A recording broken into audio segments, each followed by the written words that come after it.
Hello বন্ধুরা, আমার রান্নাঘর থেকে আজকে তোমাদের সাথে আমি আম পায়েস শেয়ার করছি। আমি দুধটা বসিয়ে দিয়েছি, দুধটা ফুটে উঠেছে। এবার আমি চাল ধুয়ে নিয়েছি, এবার চালটা দিয়ে দেবো। চালটা দিয়ে দিয়েছি। আমি এখানে 1.5 লিটার দুধ নিয়েছি, 100 গ্রাম চাল দিয়েছি। এবার চালটা সেদ্ধ হওয়া অবধি অপেক্ষা।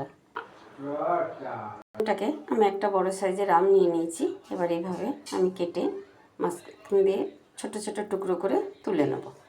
আমি আমগুলো এইভাবে কেটে ছোটো ছোটো করে কেটে তুলে নিলাম। চালটা খুব সুন্দর সেদ্ধ হয়ে গেছে। এবার আমি বাতাসা দিয়ে দেবো। আমি 1.5 লিটার দুধে 250 বাতাসা দেবো। এবার সুন্দর করে আস্তে গ্যাসটাকে কমিয়ে দিয়েছি যাতে তলায় না লেগে যায়।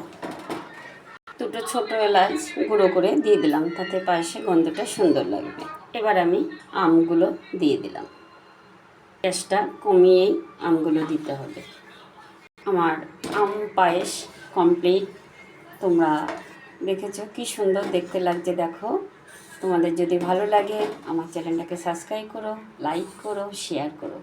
এবার আমি গোপালের জন্য তুলে নেব। আমটা দিয়ে গ্যাসটাকে বাড়িয়ে দেবে না, গ্যাসটাকে কমিয়ে নাড়াচাড়া করে নামিয়ে নেবে।